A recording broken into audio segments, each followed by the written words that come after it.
Fala, consagrado, você tá bom? Eu tô bom também. Eu sou o Felipe e esta é a quarta parte da nossa formação missa parte a parte aqui no Luangas Class. Então já dá aquele like maroto, se inscreva na nossa página e compartilhe esse vídeo para mais alguém aprender com você.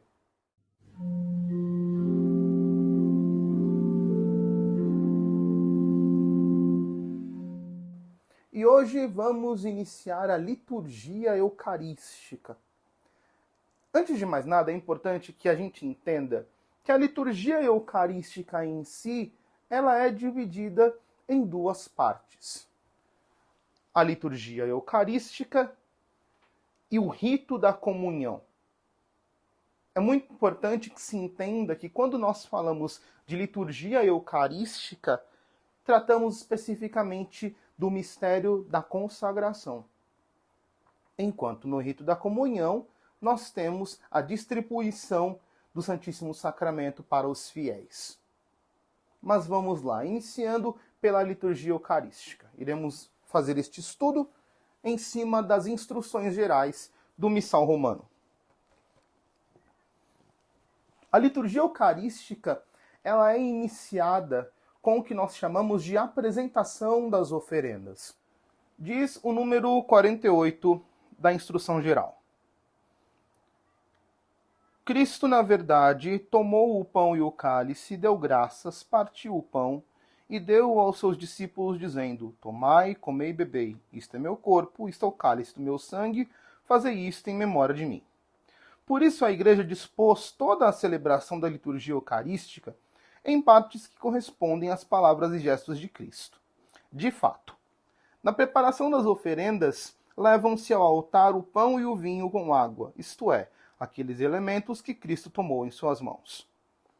Na oração eucarística, rendem-se graças a Deus por toda a obra salvífica e as oferendas tornam-se corpo e sangue de Cristo. Pela fração do mesmo pão manifesta-se a unidade dos fiéis, e pela comunhão os fiéis recebem o corpo e o sangue do Senhor, como os apóstolos o receberam das mãos do próprio Cristo. Portanto, a apresentação das oferendas, ela já acaba sendo uma parte inicial daquilo que culminará no momento supremo da consagração. A seguir trazem-se as oferendas. É louvável que os fiéis apresentem o pão e o vinho que o sacerdote ou o diácono recebem em um lugar conveniente e depõem sobre o altar, proferindo as fórmulas estabelecidas. É muito importante que se entenda que no momento em que se faz a apresentação das oferendas, é colocado no altar, apresentado diante de Deus, os materiais que se converterão em corpo e sangue do Senhor. Temos que entender que este é um gesto de toda a Assembleia, sacerdote e povo. Enquanto o povo traz os materiais do sacrifício, o sacerdote que preside, ele apresenta ao Pai Eterno. Por isso que em alguns lugares há o costume da procissão das oferendas, em que os fiéis levam ao altar as matérias do sacrifício, o pão, a água e o vinho. Mas, porém, também é simbolizado nas coletas que são feitas durante a apresentação das oferendas, porque, como que financiando aquilo que foi apresentado, os fiéis colaboram na apresentação desta matéria sacrificial. No momento da apresentação das oferendas, especificamente, o sacerdote que preside a celebração eleva em oração aquele prato que chamamos de patena, com a hóstia, louvando ao Senhor, porque aquele pão, fruto do trabalho humano, se tornará o corpo do Senhor. Logo em seguida, o sacerdote enche o cálice com vinho e uma gota de água, que simboliza a união da divindade de Cristo e da nossa humanidade na celebração do Santo Sacrifício. É apresentado ao Pai Eterno com a mesma ideia. Se agradece a Deus pelo material apresentado, fruto do esforço humano, que se tornará sangue do Senhor. Em seguida, o sacerdote se abaixa diante do Senhor, pedindo ao Senhor que ele seja digno de apresentar este santo sacrifício. Ele se humilha diante do altar do Senhor. Nas solenidades, o sacerdote depõe incenso no turíbulo para incensar as oferendas. O que simboliza o incenso? O incenso que é elevado tanto na incensação do altar, nos ritos iniciais, quanto na incensação das oferendas no rito da preparação, como no momento da consagração, durante a liturgia eucarística, representa a elevação das preces a Deus e o perfume agradável da santidade que é elevado ao Senhor. O sacerdote incensa tudo o que será oferecido a Deus. Portanto, incensa as oferendas, o próprio sacerdote também é incensado e a assembleia presente também é incensada. Realizado este rito, em que as matérias do sacrifício são apresentadas, o sacerdote convida o povo a rezar para que esta oferenda seja apresentada ao Pai, e ele reza o que nós chamamos de oração sobre as oferendas. Número 54 da Instrução Geral do Missal Romano. Inicia-se agora a oração eucarística, centro e ápice de toda a celebração, prece de ação de graças e santificação. Pode distinguir-se do seguinte modo os principais elementos que compõem a oração eucarística. Ação de graças, expressa principalmente no prefácio, em que o sacerdote, em nome de todo o povo santo, glorifica a Deus e lhe rende graças por toda a obra da salvação, ou por um de seus aspectos, de acordo com o dia, a festa ou o tempo. A oração eucarística, ou liturgia eucarística, após a oração sobre as oferendas, inicia com o que nós chamamos de prefácio, em que o sacerdote ele convida toda a assembleia a unir-se a este grande louvor que ele eleva ao Pai Externo, dizendo, corações ao alto, demos graças ao Senhor nosso Deus. E justamente o sacerdote inicia dizendo, na verdade, é justo e necessário louvar-vos. Em que, em primeiro lugar, o sacerdote agradece ao Pai Eterno pelo grande dom dele mesmo que é dado a nós naquele santo sacrifício. E dependendo da celebração que for celebrada naquele momento, ele também louva pelo mistério celebrado. E por fim, ele encerra como que convocando toda a legião celeste, assim como toda a assembleia, a entoar o louvor que nós chamamos de santo. A aclamação pela qual toda a Assembleia, unindo-se aos Espíritos Celestes, canta ou recita os santos. Essa aclamação parte da própria oração eucarística, é proferida por todo o povo com o sacerdote. Ponto importante, o canto dos santos, ele tem que também ser cantado integralmente, como é previsto no missal. Ou seja, Santo, Santo, Santo, Senhor Deus do Universo. O céu e a terra proclamam vossa glória. Hosana nas alturas. Bendito o que vem em nome do Senhor. Hosana nas alturas. Este é o texto na íntegra. É importante que se cante especificamente o que é dito. Não se pode colocar textos semelhantes só porque tem a palavra santo ou alguma coisa parecida. O canto do santo faz parte de um conjunto de orações que nós chamamos de partes fixas, ou seja, partes que são imutáveis. Por isso é importante que os músicos tomem este cuidado de se cantar o santo integralmente, como previsto no missal. Continua a instrução. A epíclese na qual a Igreja implora, por meio de invocações especiais, o poder divino para que os dons oferecidos pelos homens sejam consagrados, isto é, se tornem o corpo e sangue de Cristo, e que a hóstia imaculada se torne a salvação daqueles que vão recebê-la em comunhão. Este momento, ele é realmente muito grave e que deve muito a nossa atenção. É quando nós, após o santo, iniciamos a chamada oração eucarística, em que o presidente da celebração, ele impõe as mãos sobre aquelas oferendas apresentadas e invoca sobre elas o Espírito Santo. Ele as abençoa traçando o sinal da cruz, a fim de que aquelas oferendas sejam convertidas no momento da consagração. Este momento é a hora que a Santíssima Trindade age profundamente, porque nós percebemos na oração que o Pai é invocado para que mande o Espírito Santo, a fim de que as oferendas se tornem Cristo. Portanto, é o momento em que a Santíssima Trindade fará a sua obra redentora pelas mãos do sacerdote. E a seguida é realizado o que nós chamamos de consagração.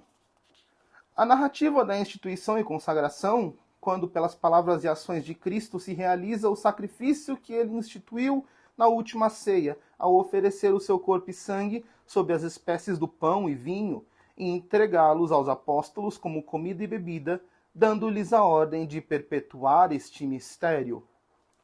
Este momento é onde necessariamente acontece o que nós chamamos de transubstanciação.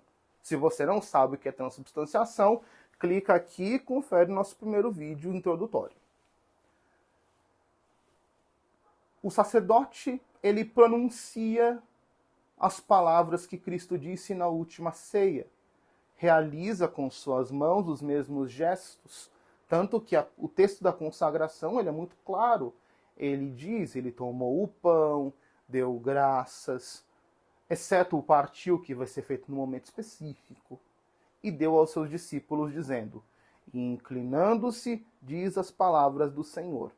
Ditas as palavras, o sacerdote ergue a partícula convertida no corpo do Senhor, para que a Assembleia o adore. Faz um gesto de adoração, que é a genuflexão, ou na impossibilidade, uma simples inclinação, e o mesmo acontece com a consagração do cálice, que se tornará sangue do Senhor. É muito importante porque neste momento da consagração, além de acontecer o milagre que nós chamamos de transubstanciação, acontece ainda o sacrifício incruento. Naquele momento, Cristo como que desce no altar sacrificado por nós, e ainda ali se confirma a missão que Cristo deu a todos os clérigos. Fazei isto em memória de mim. Por isso que dizemos que é o momento central. Ali acontece o que perpetua a Santa Missa até o fim dos tempos. Por isso é importante que no momento da oração eucarística a piedade e a atenção esteja clara em todos os ritos feitos. Cada gesto, cada palavra, o ato de ajoelhar-se, o estar em pé, deve ser feito em atitude de adoração, porque é o momento em que o Magno Sacramento se faz presente. Cristo inteiro na Santíssima Eucaristia. Proclamamos a seguir, na anamnese, dizendo ao Senhor que estamos dispostos a continuar este sacrifício, comendo de seu corpo e sangue até a sua vinda, o grande louvor e profissão de fé nesta verdade perpetuada e confirmada pelo próprio Cristo. A seguir, conforme diz o missal romano, temos a oblação, pela qual a Igreja em particular, a Assembleia, atualmente reunida, realizando esta memória, oferece ao Pai no Espírito Santo a hóstia imaculada. As duas primeiras partes a seguir da consagração é um pedido que o sacerdote faz em nome de todo o povo, para que o Pai aceite esta oferenda, não mais de pão e de vinho, mas do corpo e sangue sacrificado de seu Filho, e em seguida pede que toda a Assembleia esteja unida nesta oferenda. Esse é um ponto muito importante, porque ali já está sendo mostrado que o Cristo sacrificado, sangue derramado, corpo ferido, é apresentado ao Pai Eterno e se pede que o Pai Eterno aceite esta oferenda. E muito mais, por ser oferecido este sacrifício, se pede que também nós estejamos unidos nessa oferenda, que nós sejamos aceitos. Que nós sejamos aceitos na presença dele como uma hóstia viva apresentada ao Senhor. Veja que a redenção acontece toda junto. Cristo é apresentado ao Pai, sacrificado, e junto com ele cada um de nós. Por isso que dizemos, fazei de nós um só corpo e um só espírito, porque toda a igreja está unida numa mesma oferenda com o Cristo sacrificado por nós. A seguir temos as intercessões, nas quais nós rezamos pela igreja, pelos fiéis defuntos, pelos membros vivos, por aqueles que desejam e precisam participar da redenção obtida no corpo e sangue de Cristo. É um momento muito importante para que nós coloquemos as nossas intenções pessoais. Nós temos um costume muito forte na nossa igreja a respeito de anotar as intenções de falecidos, sendo que o momento das intercessões em que o sacerdote, apresentando ao Pai Eterno a vítima, Cristo, sacrificado no altar, ele pede pelos méritos do sacrifício de Cristo que o Pai Eterno se lembre destas pessoas que nós falamos. Então é muito importante que nós prestemos atenção cada parte, e em cada parte das intercessões nós rezemos pelas pessoas que ali estão sendo mencionadas.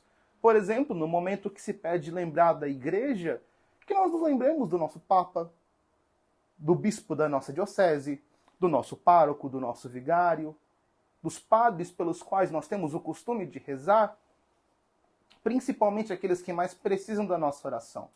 No momento que se reza pelas pessoas vivas, como na oração eucarística número 1, por exemplo, é importante que se reze por aqueles que precisam de oração. Nossa família, nossos parentes vivos, nossos amigos, nossos superiores, as pessoas que precisam da nossa oração, porque não gostamos delas. Quantas pessoas precisam da nossa oração? E esta oração, na oração eucarística, tem um peso, porque está sendo unida ao sacrifício do Redentor. E por fim, as orações pelos fiéis defuntos. Não paramos para perceber que mais do que meramente fazer uma oraçãozinha anotada num papel, quando nós unimos ao sacrifício do Redentor as almas de todos aqueles que faleceram, nós como que estamos confiando que o sangue de Cristo purifica os pecados daqueles pelos quais rezamos. Por isso é muito importante que você tenha os ouvidos atentos e preste atenção. No momento que o padre falou tal coisa, reze por tal coisa. Porque a impressão que nós temos é que o padre está lá em cima rezando sozinho e a gente está só respondendo. Mas não. Em cada oração, nós somos chamados a unir-nos à oração do sacerdote. E por fim, a liturgia eucarística se encerra com a chamada doxologia final, que exprime a glorificação de Deus e é confirmada e concluída pela aclamação do povo. Este gesto é muito bonito de se ver, porque, por fim, o sacerdote eleva ao Pai Eterno a vítima sacrificada, o cálice com o sangue, a patena com o corpo sacrificado, e louva o Senhor, porque Ele nos deu a graça de ter um Deus que nos ama e que morreu por nós neste santo sacrifício. Portanto, é um momento muito solene, que inclusive é cantado nos domingos de solenidades. Ao Pai Eterno é oferecido a vítima sem culpa, sem mancha. Nos coloquemos no lugar de Deus Pai e pensemos que o Pai Eterno vê na mão de cada sacerdote seu Cristo morto por nós. É um momento muito forte em que o louvor mais perfeito é dado pelo próprio Cristo ferido pelos nossos pecados. E com isso confirmamos com um grande amém, que pode ser rezado ou pode ser cantado. A vítima foi oferecida e no meio de nós está verdadeiramente corpo, sangue, alma e divindade de Cristo presente na Santíssima Eucaristia.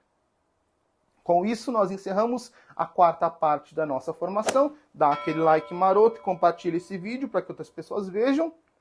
E eu conto com você no próximo vídeo, viu? Porque não acabou, ainda temos o rito da comunhão. Então eu espero você no próximo vídeo. Salve Maria!